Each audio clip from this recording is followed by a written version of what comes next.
Поранешниот премиер Никола Груевски се изгуби со раскошот и луксусот. Се изгуби со 630 милиони евра за Скопје 2014. Се изгуби со Мерцедесот од 600.000 евра. Се уште тоне и се губи со 35 милиони евра за нова барокна зграда за Народната банка. Во исто време Битола е заборавена. Во Битола нема капитални инвестиции.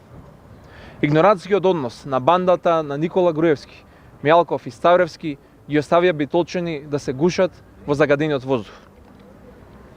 Само со парите кои што ги подрошија на луксузот, до сега во Битола можеше да има спроведена гасификација и централен систем за грејење, со што значително ќе се намалеше загаденоста на воздухот. Ветуваме веднаш и итна гасификација на Битола веднаш по смената на власта.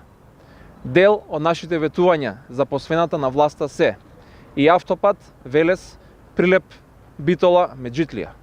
Ветуваме и нов клинички центар во Битола заедно со медицински факултет, како и конечна изградба на пречистителната станица.